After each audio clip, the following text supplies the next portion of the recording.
Good morning, team. Thank you for jumping on another episode of my Monday morning pep talk, episode number 266, the ideal CRM contact.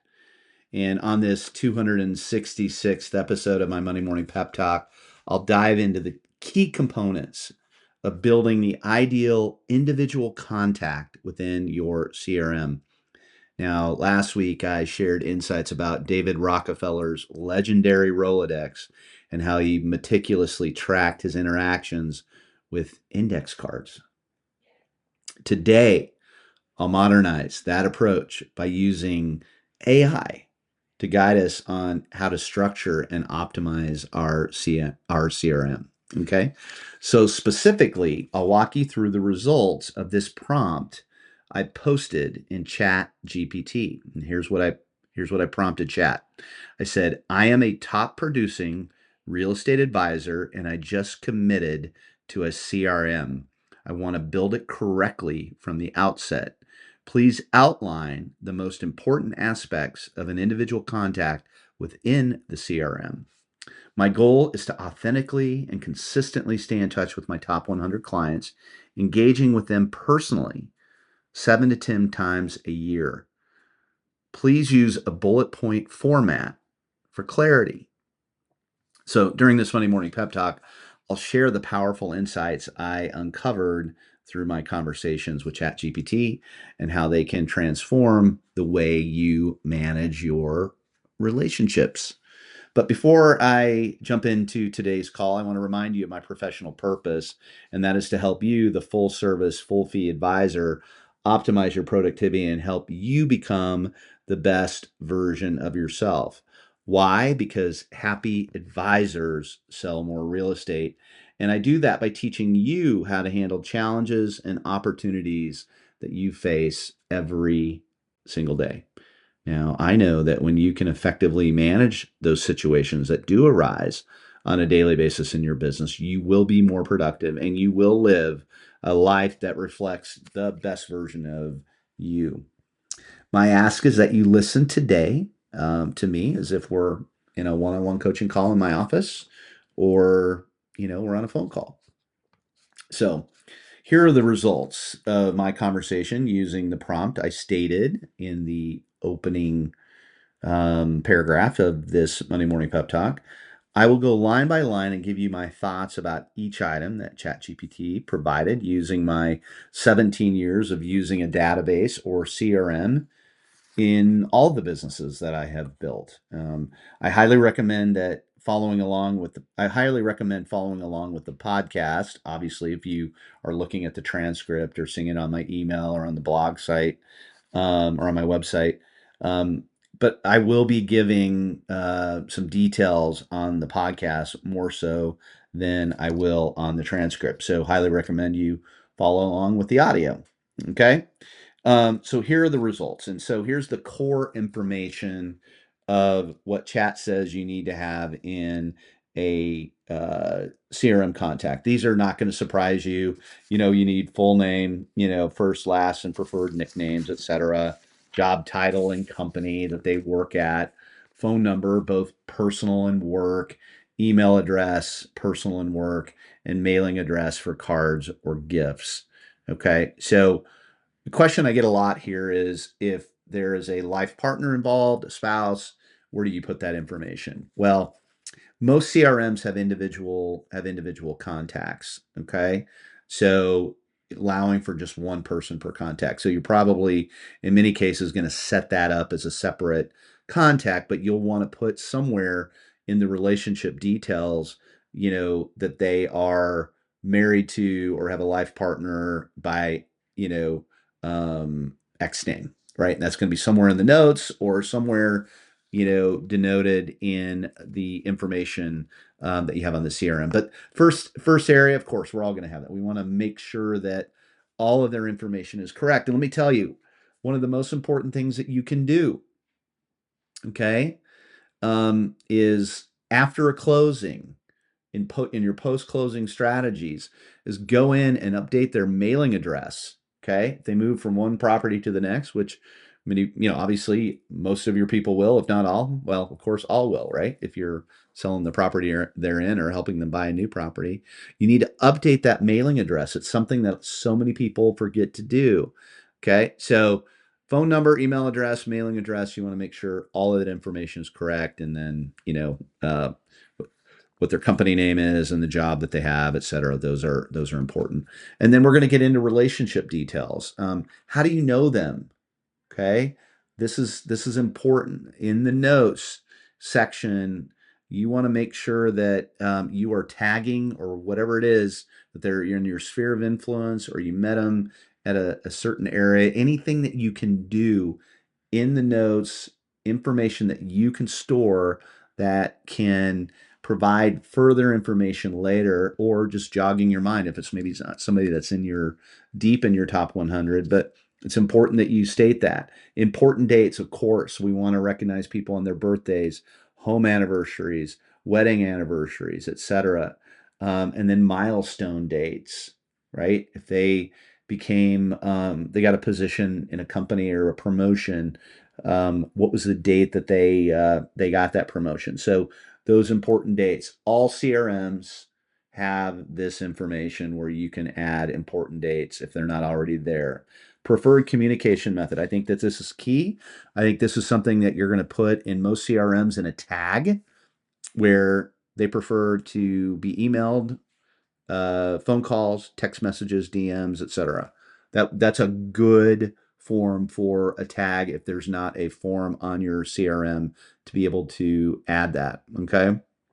But yes, as you are communicating with clients, it's important to have their preferred communication method. Personal interests and hobbies. Again, other areas that you can use for tags in your CRM. Do they love sports? Do they love golf? Do they love to travel, books? Are they foodies? Right? What is it about them? Are they you know, when you get into the family details, right? Do they have a spouse? Do they have kids, pets? These are all things that you can add. It's super important. What if for those of you that are have school age children, it's great to denote that in a tag that they are a you know ABC elementary family, right? Anything that you can use a tag for to be able to sort through your CRM, the better. But family details, super important that you have all of that. I love using tags because tags allow you to sort by that tag. Okay. Interaction tracking. What was the last contact date? Okay, many CRMs now do this automatically, especially if it's tied into a cell phone slash or your email, et cetera. It's going to be pulling all that information. But if you happen to run into them at a grocery store, et cetera, yes, you want to tag their last contact date, preferred frequency of contact to ensure consistent touch points. Touch points. Um, this one is really important because I think you've got two different kinds of people. You have those that want to be your friends and those that don't want to be your friends. Okay? Those that want to be your friends are happy to go to coffee, that love to be invited to client events, that want to get that lunch or dinner invitation occasionally because they enjoy you. They want you in their life. Then there's those people that are all business. You can set them up as a tag, all business relationship, right? Tag them out. Why is that important? Because the people that are all business don't want to be invited for coffees, don't want to be invited for dinners. What do they want? They want to know that you're staying on top of their investment, right? Just like a financial advisor. Here's occasionally, as you walk through a home, you can if you've got a hot list, you can start texting them information about the value of their home so they can update their financial statements. I'm not going to get too deep into that today because I'm gonna have a whole nother podcast on preferred ways to communicate with your people. But um, preferred frequency of contact, that person that is all business is going to be someone that is maybe less frequently, honestly. Um, but the information has to be important. So more on that later. Upcoming action items. These are scheduled follow-ups, pending tasks. Okay, this is why you have a CRM, right? I talk to a lot of high performers and they're like, Jim, I probably have 10, 15, 20 million a year that falls through the cracks. Why is that? Because somebody said that they're interested in something or that they might be looking in the spring. That warm list stuff that most advisors don't do a good enough job tracking. And so make it abundantly important in your business that when somebody says, call me in the fall, follow up with me in June. Yes, once my kids graduate, we will very much consider selling this home. Track that, schedule that. Okay. Super, super important. And a lot of it is just you taking the time to input that information. Information in, success out the back. Okay. Um, Business specific information, professional goals or needs. What are they working on? What do they need help with? Maybe there's some collaboration you can do or an introduction you can make. You're adding value to their home if you or to their personal life. Excuse me. If you add value to them, they're going to want to support you. Okay, that's the key to influence. Key achievements, right? We're going to track key achievements. You can set up Google alerts on your top people that are um, professionals that might have press done on them. Google Alert will allow you to get any time that they are mentioned in an article, and then you can make note of that in your CRM, acknowledge them, send them a note. How you provide value, your role in their success or their support, or how you're going to support them. Okay. And referral potential. Are they a potential source of referrals? This is where we get into the ranking, platinum, gold, silver, their ability to support your business at different levels. That top 20% is going to give you 80% of your opportunities. That's your platinum. So that's the referral potential that chat has here is all about being able to say where would I categorize them as a client.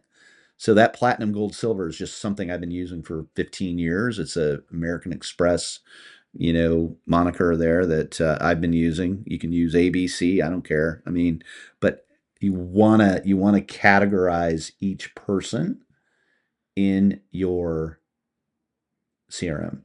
Okay, that's a big part of the ideal CRM contact is they have to be categorized by you. Okay. As you know, we have our top 100, right? Within that, platinum, gold, silver.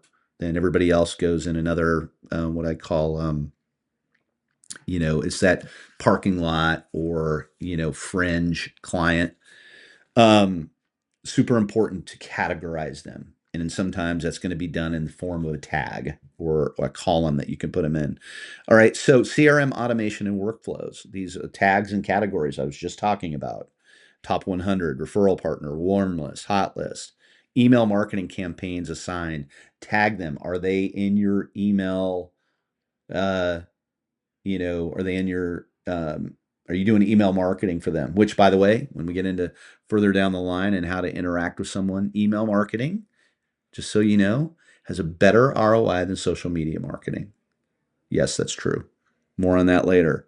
Custom reminders for outreach. Set up reminders for quarterly check-ins. Get it automated. You can do this through ReachApp, team. Those of you that are listening from Jameson. Um, Segment or group membership, industry, geography, interest. These are all tags that you can add. Um, with this setup, you'll be able to efficiently manage and nurture your relationships while ensuring consistent, meaningful engagement with your top 100 clients. I think chat did an amazing job. Like if I was to write this myself, spend a full weekend racking my brain to identify the areas, it would be very similar if in many ways this might even be better than what I would have come up with after 17 years. But you'll want to flag this email, because as you are building out your CRM or improving upon it, you want to use this as a guide. So as you build or refine your CRM, Jameson Sotheby's International Realty Advisors, it is time for you to get serious about Reach Out now that we're through beta. If you haven't already, let this blog post, like I said, serve as a guide for you to create meaningful, lasting relationships with your top 100 clients and the other four categories that I've mentioned. Okay, right? So your referral partners around the country, your warm list, hot list, and your collaborative brokers locally. Remember, your CRM isn't just a tool; it's a reflection of how you value and nurture the people who support your business. Start today by implementing these strategies and how a well watch how a well-built CRM can transform your ability to connect, engage, and grow. So listen to the David Rockefeller episode, episode number 265 and then 266. I went old school on you in 265. I went chat GPT in 266. Team them up together to get your mindset right around the CRM. Thank you, Tima. I want to remind you again, if you're not getting the transcript, you can always sign up for my weekly email. It's got the link to the recording. It's got the transcript. You can easily visit my Instagram at Ask Jim Miller and request access through my profile link.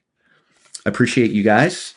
Thank you so much for jumping on today, and I'll catch you next week. Bye.